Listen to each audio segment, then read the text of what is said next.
उसका नाम हरिया था। वह बचपन से ही अकेला था। न माँ बाप, न घर आंगन, न कोई सहारा। गांव के बाहर एक टूटी झोपड़ी में लोग उसे बड़ा होते देखते रहे। न पढ़ाई हुई, न कोई काम सीखा। जिस दिन पेट ज्यादा जलता, वह किसी घर के बाहर बचे कुचे टुकड़े तलाश लेता। बस ऐसे ही बचपना बीता। 12 वर्ष की उम्र में उसने पहली बार चोरी की। चोरी भी क्या, एक घर के आंगन में सूख रही रोटी उठा ली। उस दिन से उसके मन में यह बैठ गया कि पेट और डर दोनों एक साथ नहीं चलते। धीरे धीरे यह उसका सहारा बन गया। साल बीतते गए। अब उसकी उम्र 22 की हो चुकी थी। चेहरा शांत था, चाल धीमी, आंखें गहरी। लोग उसे देखकर कुछ समझते नहीं थे, पर वह लोगों को देखकर सब समझ लेता था। उसकी चोरी आम चोरों जैसी नहीं थी। पहले वह सामने वाले की रुचि समझता, किसे कौन सा बात पसंद आता है। जब उसे यह बात समझ आ जाती, वह धीरे धीरे उसी बात को पकड़कर सामने वाले के मन में जगह बना लेता। बातें इतनी मीठी कि सुनने वाला सोच भी ना पाए। फिर वह घर में कुछ दिन रह लेता, कामकाज में हाथ भी बटा देता, खाना पीना रोजमर्रा का सब संभाल लेता। और जब भरोसा पूरा बैठ जाता, तब एक दिन चुपचाप बिना आवाज वह लापता हो जाता, साथ में घर की वह चीज लेकर जिसे संभाल कर रखा गया था। यही उसकी जिंदगी थी। एक दिन चोर हरिया एक नए गांव में पहुंचा। दोपहर का समय था, रास्ता एकदम शांत। चलते चलते उसकी नज़र रास्ते किनारे बैठे एक कारीगर पर पड़ी। कारीगर के सामने बैलगाड़ी के कुछ पुर्जे पड़े हुए थे और वह उन्हें देखते हुए खुद से बातें कर रहा था। इस बार ऐसी बैलगाड़ी तैयार करूंगा कि जमींदार देखता ही रह जाएगा, ढेर सारा इनाम देगा और गांव वाले तो देखते ही रह जाएंगे। मेरी कारीगरी का कोई जवाब नहीं। अच्छा, तो इसकी रुचि नई चीजें बनाने में है। वह धीरे धीरे कारीगर के पास गया। अरे वाह भैया, आपने तो बड़ी ही सुंदर बैलगाड़ी बनाई है। सच कहूँ, ऐसी बैलगाड़ी मैंने अपने पूरे जीवन में नहीं देखी। आप तो वाकई कमाल के कारीगर हैं। कहाँ से सीखी इतनी बढ़िया कला? अरे नहीं नहीं भाई, ऐसी क्या बात है। बस कभी कभी मन में कुछ आ जाता है तो बना देता हूँ। कभी अच्छा बन जाए तो गांव में लोग तारीफ कर देते हैं। नहीं भैया, ये कोई साधारण काम नहीं है। आप में जरूर कोई खास हुनर है। ये चीज सबके बस की नहीं। अरे भाई, तुम तो बस यूं ही तारीफ किए जा रहे हो। अच्छा, तुम्हारा नाम क्या है और कहाँ से आए हो? मैं हरिपुर गांव से आया हूँ। नाम है हरिया। मैं भी थोड़ी बहुत कारीगरी करने की कोशिश करता हूँ, लेकिन आज तक कुछ खास बन नहीं पाया। कोई बात नहीं भाई, हुनर धीरे धीरे ही चमकता है। मेहनत करते रहोगे तो तुम भी एक दिन बड़े अच्छे कारीगर बनोगे। अच्छा, घर पर और कौन कौन है? कोई नहीं भैया, मैं अकेला ही रहता हूँ। मेरा कोई अपना नहीं है। अरे रे, ये तो अच्छा नहीं हुआ। लेकिन सुनो, अगर तुम चाहो तो मेरे साथ रह सकते हो। मैं भी अकेला ही रहता हूँ। ठीक है भैया, आप कह रहे हो तो रुक जाता हूँ। आपके साथ रहूंगा तो शायद कुछ कारीगरी मैं भी सीख लूँ। बस यही तो बात हुई। आज से तुम यहीं मेरे साथ रहोगे। उस दिन से हरिया उसी कारीगर के साथ रहने लगा। उस कारीगर का नाम था बिरजू। पूरा गांव उसे कारीगर बिरजू के नाम से जानता था। हुनर उसका अच्छा था। बैलगाड़ी हो या हल की पट्टी, टूटी चारपाई हो या खेत का औजार, बिरजू हाथ में ले ले तो उसे ठीक करके ही छोड़ता। लेकिन उसमें एक कमी थी, वह बेहद लापरवाह था। जब पैसा आता तो थोड़े ही दिनों में उड़ जाता। कभी नई औजार खरीदना तो कभी सट्टे में दो चार सिक्के लगा देना। बचत नाम का कोई चीज तो था ही नहीं उसके जीवन में। उसकी सोच साफ थी, जितना है उतना खर्च कर लो, जब जरूरत पड़ेगी तब काम करके फिर कमा लेंगे। और सोच भी यही कि जब पैसे कम पड़ जाते तो वह गांव वालों से थोड़ा उधार ले लेता, फिर 2-4 दिन में काम पकड़कर उधार भी लौटा देता था। हरिया, जी बिरजू भैया। ये लो, और बाजार से थोड़ा सामान ले आओ। ठीक है बिरजू भैया, मैं अभी लेकर आता हूँ। हरिया रोज इसी तरह बिरजू से 1 रुपया लेकर बाजार जाता, सब्जी ताजी ले आता, दाल चावल भी थोड़ा थोड़ा लेता, और हाँ, हर बार कुछ न कुछ पैसे बचा भी लेता, जिन्हें वह चुपचाप अपनी पुरानी कमीज के अंदरूनी जेब में दबा लेता। बिरजू कभी नहीं पूछता बचे या नहीं। दिन भर हरिया घर संभालता, चूल्हा जलाना, दाल पकाना, आंगन धोना, पुरानी धोती धोकर रस्सी पर फैलाना, सब चुपचाप अपने मन से करता। शाम को जब बिरजू काम से लौटता, हरिया उसके पास बैठ जाता। बिरजू कोई काम करता तो बोलता, हरिया, काम में मन लगाना सीख। मेहनत में मजा तभी आता है जब इरादा साफ हो। जहाँ दिक्कत लगे वही नया तरीका सोच, यही असली हुनर है। और हरिया ध्यान से सीखता। बिल्कुल गुरु चेले जैसा रिश्ता बन गया था। कुछ हफ्ते ऐसे ही बीत गए, पता ही नहीं चला कब 1.5 महीना गुजर गया।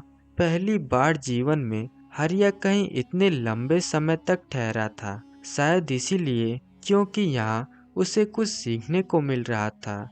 पर इंसान का पुराना स्वभाव भी जल्दी कहाँ जाता है। एक शाम हरिया अकेला बैठा था। बिरजू अभी तक लौट नहीं पाया था। आंगन की धूप ढल रही थी। बिरजू भैया कितना सीधा है। अगर मैं चाहूँ तो एक रात में सारा घर खाली। काफी दिन हो गए यहाँ, अब शायद चल देना चाहिए। काम भी सीख लिया और कुछ पैसे भी जमा हो गए हैं। उस रात जब बिरजू घर आया, उसके हाथ में नोटों की कुछ गड्डियाँ थीं और वह बहुत खुश दिखाई दे रहा था।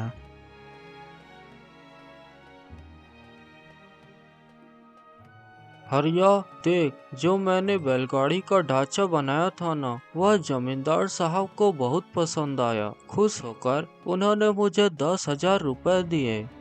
अरे वाह भैया, आप तो सच में कमाल के हो। अब तो पूरे गांव में आपकी ही चर्चा हो रही होगी। अच्छा सुन, मैं थोड़ा काम से बाहर जा रहा हूँ। तू मेरा इंतजार मत करना, खाना खा लेना और सो जाना। बिरजू कुछ पैसे अपने पास रखकर बाकी पैसे पलंग पर छोड़ देता है और बाहर की ओर चल पड़ता है। सच कहूँ तो बिरजू भैया बहुत लापरवाह हैं। इतने पैसे ऐसे छोड़कर कौन जाता है भला। वैसे मौका तो अच्छा है, लेने का मन नहीं है, लेकिन अब जा ही रहा हूँ तो साथ ले चलता हूँ।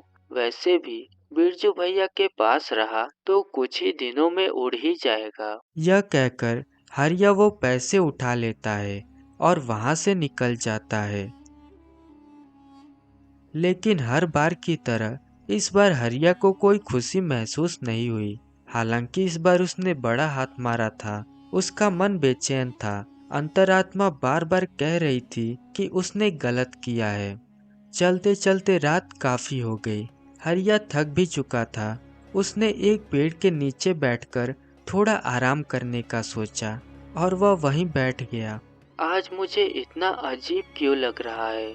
ऐसा लग रहा है जैसे मैंने कुछ गलत कर दिया है। चोरियां तो मैंने पहले भी बहुत की है, लेकिन ऐसी बेचैनी तो कभी नहीं हुई। हरिया को कुछ समझ नहीं आ रहा था कि अब वह क्या करे। क्या करूं? अगर वापस गया तो बिरजू भैया शायद मुझे भगा देंगे, लेकिन अगर नहीं गया तो यह बात जीवन भर खलेगी। बहुत देर सोचने के बाद हरिया एक निर्णय पर पहुंचा। नहीं, मैं वापस ही जाऊंगा। बिरजू भैया जो भी सजा देंगे मैं मान लूंगा, पर अब मैं उन्हें छोड़कर नहीं जाऊंगा। यह सोचकर वह तुरंत उठता है और वापस गांव की ओर चल पड़ता है। रास्ते में उसके मन में तरह तरह के विचार आते हैं। बिरजू क्या करेगा, माफ करेगा या नहीं। बेचैनी बढ़ती जा रही थी, लेकिन फिर भी उसके कदम रुके नहीं। सुबह होते होते वह बिरजू के घर पहुंच गया। वह धीरे से अंदर गया। बिरजू गहरी नींद में था, जैसे उसे किसी बात की छोटी सी भी चिंता न हो।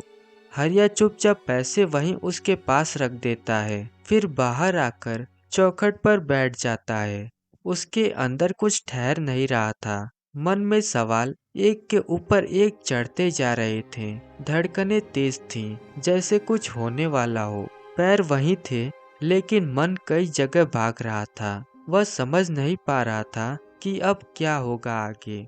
बस इंतजार था बिरजू के जागने का और सच का सामना करने का। तभी बिरजू घर से बाहर निकलता है। उसके हाथ में वही नोटों की गड्डी थी। यह देखकर हरिया के पैरों में जैसे जान ही नहीं रही। डर, शर्म और बेचैनी सब एक साथ उसके भीतर उमड़ पड़े। तभी बिरजू उसके कंधे पर हाथ रखता है। वह हाथ हरिया के लिए किसी पत्थर के बोझ से कम नहीं था। हरिया, ये ले 5,000 रुपए। आखिर तेरी भी तो कुछ जरूरतें होंगी। यह सुनते ही हरिया की आंखें भर आई। उसने जीवन में पहली बार इतना सच्चा अपनापन महसूस किया। वह कुछ बोल नहीं पाया, बस जड़ सा खड़ा रह गया। और उधर बिरजू बड़े ही मजे से गांव की राह पर निकल गया। मैंने क्या क्या सोचा था, और बिरजू भैया ने तो मुझे कुछ कहा ही नहीं। हे भगवान, आज के बाद मैं कोई गलत काम नहीं करूँगा। जीवन भर बिरजू भैया के साथ रहकर उनकी सेवा करूँगा, उनसे सीखूंगा और समाज के भले के लिए नए नए खोज करूँगा।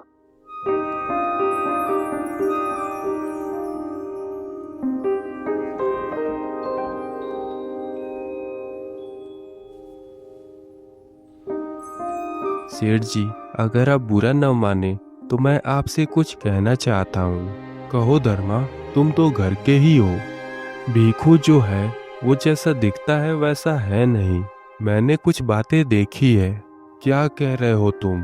भीखू पर तो मैं जान छिड़कता हूँ। मैं समझता हूँ सेठ जी, लेकिन आंख बंद करके भरोसा करना ठीक नहीं। धर्मा, तुमसे ऐसी उम्मीद नहीं थी। झूठ बोलकर किसी की छवि मत बिगाड़ो। धर्मा चुपचाप चला जाता है। दरअसल भीखू जैसा दिखता था वैसा था नहीं। उसकी बोली में मिठास थी, चाल में नम्रता, और भीतर का सौदागर बहुत तेज था। सेठ रघुनाथ उसे अपना सबसे वफादार समझते थे, मगर भीखू की वफादारी वहीं तक थी जहाँ तक उसका फायदा था। दूसरों के भरोसे को वो जिम्मेदारी नहीं, मौका समझता था, और सेठ का अंधा विश्वास ही उसका सबसे बड़ा हथियार बन चुका था। देख भीखू, पिछली खेप में 2 बोरी तो आधी खाली निकली। इस बार कोई झोल नहीं चलेगा।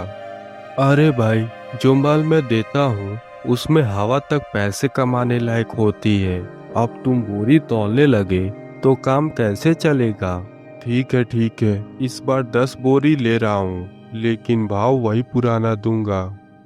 अच्छा ठीक है, अब ये जल्दी ले जाओ। सेठ को खबर लगी तो मेरी खैर नहीं, बाकी का माल कल रात तक पहुंचा दूंगा। अरे मोहन, वो देख, भीखू बाबू फिर उसी से बात कर रहे हैं। लगता है वो सेठ जी का कोई खास ग्राहक है। ना भैया, ये सब चोरी छिपे होता है। पिछले हफ्ते भी 2 बोरी खुद लदवा कर ले गए थे और मालिक को बताया तक नहीं। फिर तो हमें सेठ जी को बताना चाहिए। तेरा दिमाग तो ठीक है। अरे भीखू बाबू की बात सेठ जी आंख बंद करके मानते हैं, शक उल्टा हम पर ही आएगा। सेठ रघुनाथ को जरा भी अंदाजा नहीं होता कि उसके सबसे भरोसेमंद आदमी ने ही उसकी जड़ें खोदनी शुरू कर दी है। बाहर से सब कुछ पहले जैसा लगता है। दुकान खुलती है, मसाले आते हैं, ग्राहक आते जाते हैं, लेकिन भीतर से कारोबार खोखला होने लगा था। और जिसको सेठ ने कारोबार की बागडोर सौंपी थी, वही अब धीरे धीरे उसकी नींव हिला रहा था। भिखू, ये तीसरा हफ्ता है जब बिक्री गिरी है। न पुराने ग्राहक आ रहे हैं न नए। मुनाफा तो छोड़, अब तो दुकान चलाना भी भारी लग रहा है। वक्त ही खराब चल रहा है सेठ जी, सब तरफ मंदी है। अभी तो और भी दुकानदार परेशान हैं, हम ही अकेले नहीं हैं। लेकिन पहले ऐसा नहीं होता था। हमारे मसालों की खुशबू दूर दूर तक जाती थी। अब शिकायतें आने लगी है। माल में वो बात नहीं रही शायद। अरे नहीं सेठ जी, माल तो वही है। लोगों की आदतें बदल गई हैं, सस्ते सामान के पीछे भागते हैं आजकल। आप ज्यादा ना सोचिए, सब संभल जाएगा। सेठ की आंखों में चिंता थी और भिखू की आंखों में चाल। फर्क बस इतना था, सेठ हर नुकसान को किस्मत समझता रहा और भिखू हर नुकसान को अपना फायदा बनाता रहा। कुछ दिन बाद धर्मा फिर सेठ के पास आता है। सेठ जी, एक बार फिर कहता हूँ, भिखू से होशियार रहिए, वो आपको लूट रहा है। तो फिर वही बात लाया। अगर फिर इस बारे में कुछ कहा तो काम से निकाल दूंगा। ठीक है सेठ जी, जैसा आप ठीक समझे। धर्मा की दूसरी चेतावनी भी अनसुनी रह गई। सेठ रघुनाथ अब भी भिखू पर आंख बंद करके भरोसा किए बैठे थे। लेकिन कुछ ही दिनों में कारोबार में ऐसी गिरावट आई जिसने सेठ को पूरी तरह से बर्बाद कर दिया। ये क्या हो रहा है भिखू? आधा माल खराब, आधा गायब, इतना बड़ा नुकसान। सेठ जी, शायद गोदाम में सीलन लग गई थी। बोरियां नीचे रखी थी, नमी से सड़ गई होंगी। बाकी माल वो शायद पिछले खेप के साथ गिनती में गड़बड़ी हो गई होगी। अब तो ऐसा लग रहा है कि इस नुकसान की भरपाई के लिए मुझे अपना सारा जमीन जायदाद बेचना पड़ेगा। 20 वर्षों में जो जोड़ा वो सब एक साल में फिसलता जा रहा है हाथ से। वक्त है सेठ जी, निकल जाएगा, आप हिम्मत मत हारिए। हिम्मत तो मेरी तेरे भरोसे टिकी थी वीकू, लेकिन हालात देखकर लगता है भरोसे से ज्यादा हिसाब जरूरी है। कारोबार में नुकसान के बाद सेठ रघुनाथ को अपना सब कुछ बेचना पड़ा और अब वो सड़क पर आ चुके थे। एक दिन सेठ रघुनाथ पुराने मैले कपड़ों में गांव की गलियों में भटक रहे थे। तभी वह देखते हैं कि भिखू उसी तरफ चला आ रहा है। वे हिम्मत जुटाकर भिखू को आवाज लगाते हैं। भिखू, कभी तुझ पर भरोसा किया था, आज वक्त बुरा है, कुछ मदद कर दे। सेठ जी, अब मैं भी खाली हाथ हूँ। जिसका वक्त चला जाता है उसका साथ कोई नहीं देता। तुझे ही तो सब सौंपा था। एक वक्त था जब तुझे परिवार से बढ़कर माना। वक्त वक्त की बात है सेठ जी, अब न आप मालिक हैं और न मैं नौकर। इतना कहकर भिखू वहां से चला जाता है। सेठ वहीं खड़े रह जाते हैं, न कुछ कह पाते हैं न रो पाते हैं। कुछ देर बाद सेठ अपने आप को संभालते हुए थके हुए कदमों से चलते हुए एक छायादार पेड़ के नीचे जाकर बैठ जाते हैं।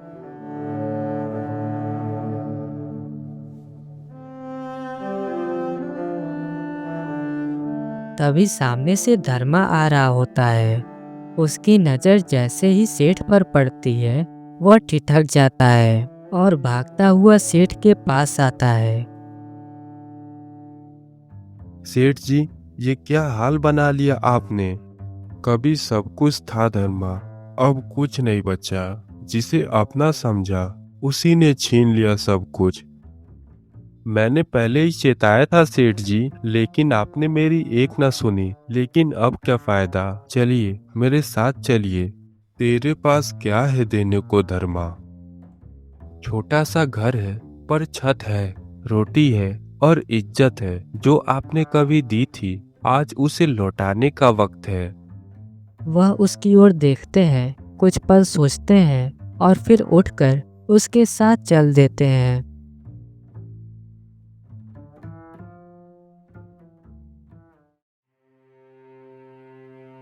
अब सेठ रघुनाथ धर्मा के साथ ही रहने लगते हैं। धर्मा, जीवन ने बहुत कुछ सिखा दिया, पर सबसे बड़ा सबक ये मिला, अंध भरोसा कभी कभी सबसे बड़ा धोखा बन जाता है। सेठ जी, जब तक सांस है इंसान फिर से खड़ा हो सकता है। सच तो ये है, जिसे अपना समझा उसने गिरा दिया, और जिसे कभी अहमियत नहीं दी उसने संभाल लिया। सेठ रघुनाथ ने भिखू पर आंख बंद करके भरोसा किया और उसने उसी भरोसे का सौदा कर दिया। गांव के एक कोने में मिट्टी की छोटी सी कच्ची झोपड़ी में रहते थे रमुआ और उसकी पत्नी धन्नो। दोनों की हालत इतनी तंग थी कि छत से टपकता पानी भी अब उन्हें परेशान करने का हौसला नहीं रखता था, क्योंकि जिंदगी उन्हें पहले ही तोड़ चुकी थी। बारिश की लगातार बूंदें झोपड़ी की छत पर टप टप गिर रही थीं। जगह जगह से फूटी हुई छत से पानी भीतर गिर रहा था। मिट्टी का फर्श गीला होकर कीचड़ में बदल चुका था। धन्नो गोद में पोटली रखे बैठी थी। उसमें गेहूं का बचा खुचा आटा था, बस उतना ही कि आज की रोटी बन सके। कितनी बार कहा था छप्पर की मरम्मत करवा लो रमुआ, अब देखो ये कोना पूरा गीला हो गया है। बच्चा होता तो कहाँ सुलाते। धन्नो, पैसे कहाँ है? एक बांस भी जोड़ने जाऊं तो साहूकार उधार नहीं देता। कमाई ही तो ठप है बारिश में। खेत भी जमींदार के हैं, अपना क्या है? धन्नो चुप हो गई, पर उसकी आंखों में आंसू थे। हम तो जैसे जी ही नहीं रहे, बस किसी तरह सांसें खींच रहे हैं। थोड़ी देर दोनों चुप बैठे रहे। बरसात तेज होती जा रही थी। जमींदार के मुंशी ने आज फिर हड़काया। कहा, अगले पूनम तक कर्ज नहीं चुकाया तो झोपड़ी भी नहीं बचेगी। भगवान, अब छत भी गई तो क्या करेंगे हम? जमींदार के खेतों में जो काम किया था उसका भी मेहनताना रोके बैठा है। कहता है पहले कर्ज दो फिर मजदूरी मिलेगी। बरसात की रात यूं ही भीगती रही। भूख, चिंता और गीली जमीन के बीच दोनों नींद को तरसते रहे। अगले दिन सुबह मौसम थोड़ा थमा था। रमुआ खेत की ओर निकला, पर काम कहीं नहीं था।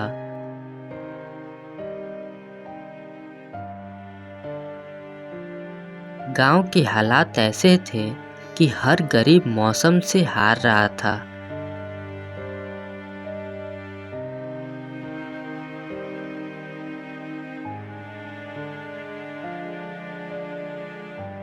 लौटते वक्त उसने देखा गांव के बगल वाली पगडंडी पर एक बैलगाड़ी फंसी हुई थी। दो मुसाफिर कोशिश कर रहे थे गाड़ी निकालने की।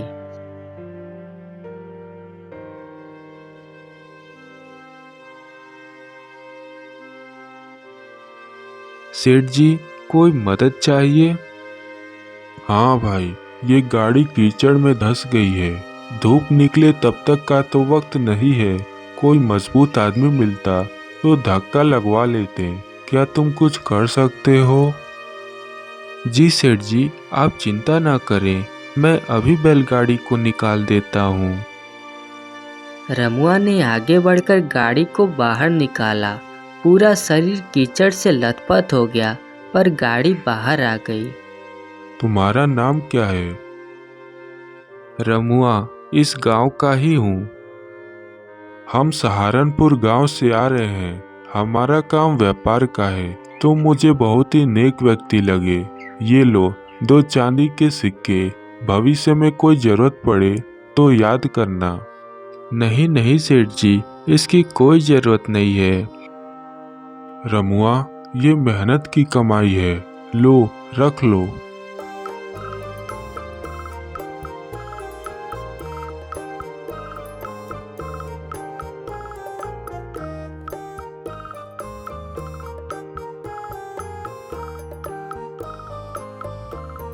घर लौटकर रमुआ ने सिक्के धन्नो को दिखाए। धन्नो की आंखें चमक उठी। उसी शाम रमुआ उन सिक्कों से न सिर्फ छप्पर की मरम्मत के लिए बांस और घास खरीद लाया, बल्कि बचे हुए पैसों से जमींदार की किस्त भी चुका दी। अगले दिन जब जमींदार का मुंशी आया और देखा कि रमुआ ने पैसे चुका दिए हैं तो उसका मुंह उतर गया। अभी तो पहली किस्त है, बाकी भी तो है। बाकी भी चुका दूंगा मुंशी जी, आप चिंता न करें।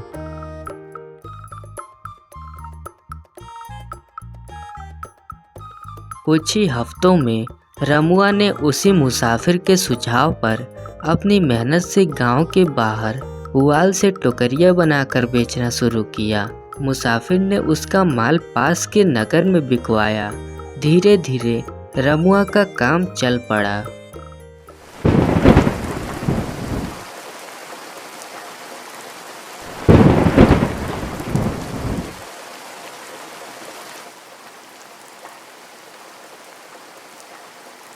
फिर से छत टपकने लगी।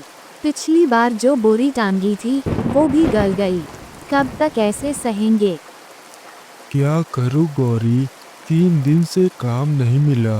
बारिश ने सब ठप कर दिया है। ईंट भट्ठे वाले ने भी मना कर दिया, कहता है बारिश में कोई काम नहीं। चूल्हे में लकड़ी भी भीग गई। ना ठीक से खाना बन रहा, ना बच्चों को कुछ दे पा रहे हैं। हमारे पास तो अनाज भी सिर्फ 2 दिन का बचा है। और ऊपर से जमींदार की धमकी अलग।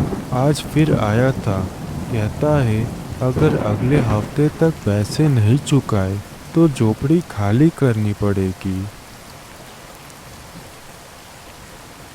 एक बात कहूँ, शायद अजीब लगे। हाँ कहो, क्या बात है? क्यों न तुम वड़ा पाव बेचो गांव में? क्या वड़ा पाव? ये तो शहरों की चीज है, यहाँ गांव में कौन खाएगा? गांव बदल रहा है। देखो ना, पिछले मेले में भी लोग छोले भटूरे गोलगप्पे चाव से खा रहे थे। बात तो ठीक है, लेकिन सामान लाने के लिए पैसे कहाँ से आएंगे? किसी से उधार मांग लो ना। मैंने पहले ही 5 जगह हाथ फैलाया है, अब कौन देगा?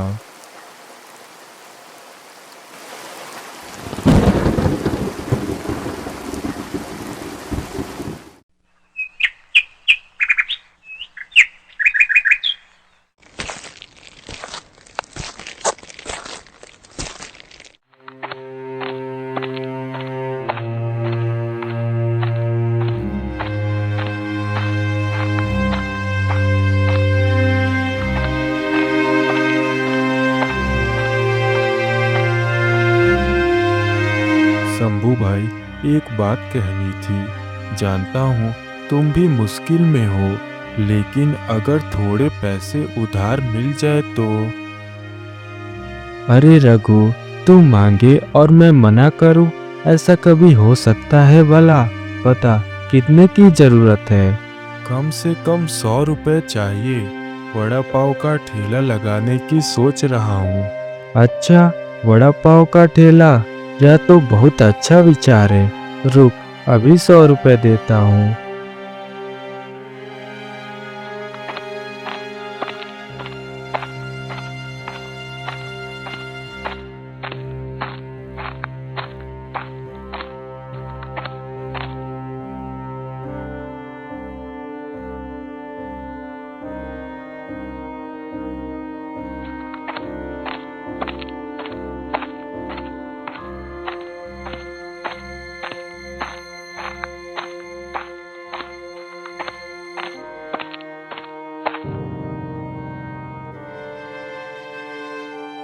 अरे, ये तो शहर वाली चीज है, गांव में कौन खाएगा?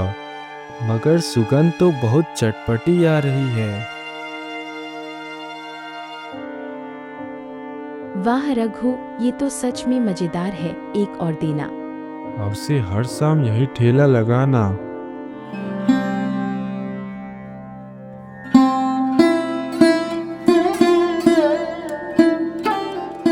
अब शाम होने लगी है और कोई जगह नहीं दिख रही।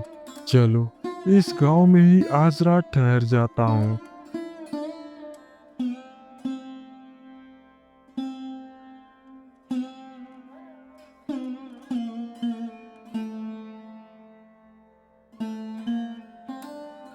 ये मकान बड़ा है, शायद कोई अमीर सेठ का घर है।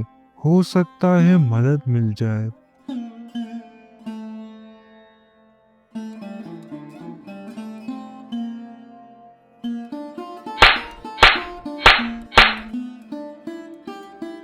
कौन है? बेटा, मैं एक मुसाफिर हूँ। कई दिनों से यात्रा कर रहा हूँ। अब रात हो रही है और रुकने की जगह नहीं मिल रही। अगर आप एक रात की पनाह दे देते तो बस दरवाजे के पास ही बैठ जाऊंगा। क्या मैं कोई धर्मशाला चला रहा हूँ? नहीं, बस एक कोना चाहिए रात काटने के लिए। अगर मिल जाता तो आपका बड़ा एहसान होता। तुम जैसे हर दिन आते हैं, सबको जगह दूँ तो मेरा घर सराय बन जाएगा। चलो चलो आगे बढ़ो, यहाँ कोई जगह नहीं है। कोई बात नहीं, आपका धन्यवाद। ईश्वर आपको सद्बुद्धि दे। कुछ दूर चलने के बाद वे एक पेड़ के नीचे जाकर बैठ जाते हैं। थोड़ी ही देर में एक आदमी वहां आता है। साधारण कपड़े, हाथ में लाठी, चेहरा भोला भाला। बाबा, आप यहाँ इस तरह क्यों बैठे हैं? कोई ठहरने की जगह नहीं मिली बेटे, तो यहीं बैठ गया हूँ। रात यहीं काटने की सोच रहा हूँ। अरे, गांव में किसी ने आपकी सहायता नहीं की? एक सेठ से पूछा था, उसने मना कर दिया और किसी के दरवाजे पर जाने की हिम्मत नहीं हुई। आप मेरे घर चलिए बाबा, मेरी झोपड़ी पास में ही है। छोटी सी है, लेकिन आप जैसे बुजुर्ग के लिए उसमें जगह है। तुम्हारा धन्यवाद बेटा, लेकिन मैं कहीं बोझ न बन जाऊं। बोझ कैसा बाबा? आप मेरे घर आएंगे, यह मेरे लिए सौभाग्य है। आइए। यह सुनकर वे बूढ़े यात्री बिना किसी संकोच के उसके साथ चल देते हैं।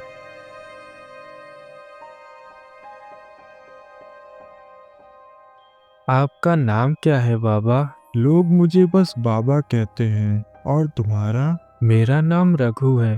खेती करता हूँ, जैसे तैसे घर का खर्चा चल जाता है। कुछ ही देर में रघु उन बूढ़े बाबा को लेकर अपने झोपड़ी पर पहुंच जाता है। आइए बाबा, यह मेरी झोपड़ी है, बस इतना ही है। बहुत अच्छी है बेटा। बाबा, ये खाइए, कुछ खास नहीं है, पर पेट भरने के लिए पर्याप्त है। अवश्य बेटा, भूख भी बहुत जोरों की लगी है। आप किस दिशा से आए हैं? उत्तर दिशा से। कई गांव पार किए, फिर यहाँ पहुँचा। रात भर आराम कीजिए, बिस्तर नहीं है मगर चटाई है। यही मेरे लिए बहुत है बेटा। फिर वे दोनों सो जाते हैं।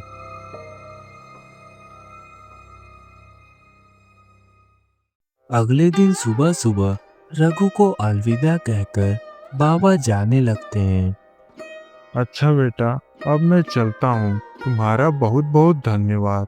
बाबा, 2 रोटियां साथ रख लेते, भूख लगी तो खाने के लिए। अरे नहीं नहीं बेटा, तुमने जो किया वह मेरे लिए बहुत है। तुम्हारा एहसान मैं कभी नहीं भूलूंगा। बाबा वहां से आगे की यात्रा पर निकलते हैं।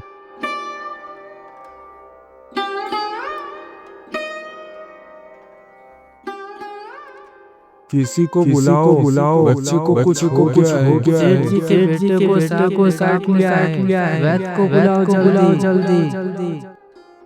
यह क्या हो रहा है? आवाजें बहुत हड़बड़ाहट की हैं। चलो देखता हूँ।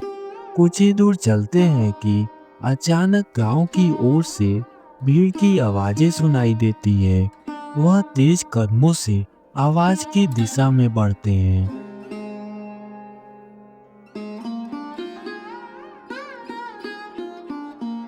सामने एक भीड़ इकट्ठा थी। बीच में एक बच्चा जमीन पर बेहोश पड़ा था। पास में एक औरत रो रही थी, जो कि गांव के सेठ की पत्नी थी। सांप ने पैर पर काट लिया है। कोई इलाज नहीं मिल रहा। वैद्य जी घर पर नहीं है, वो तो दूसरे गांव गए हैं। क्या करें अब? वे तुरंत बच्चे के पास जाते हैं।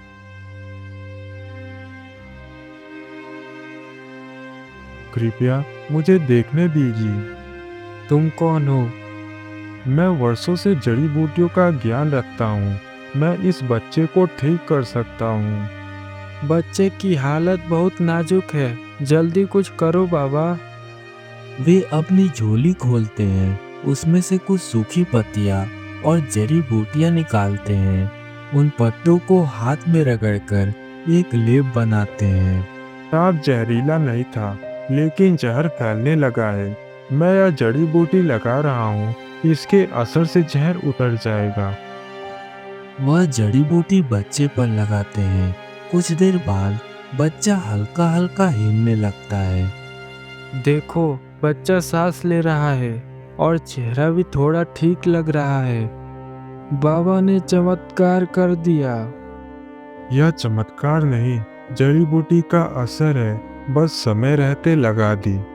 बच्चा तो सेठ जी का है ना?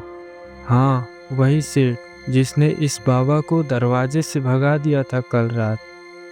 वे बिना कुछ कहे वहां से चले जाते हैं। वो चले गए। हाँ, बिना कुछ लिए। सेठ को बताओ, उसका बेटा अब ठीक हो गया है। तभी वहां सेठ पहुंचता है।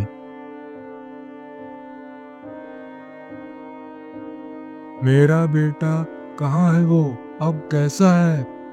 ठीक है सेठ जी, उस बूढ़े यात्री ने बचा लिया। कौन यात्री? वही बाबा जिसे आपने कल रात दरवाजे से भगा दिया था। वही, मैं उसे पहचान नहीं पाया। अब तो वो जा चुके हैं।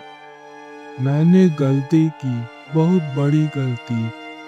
उस दिन के बाद से सेठ के स्वभाव में बहुत बड़ा परिवर्तन आया।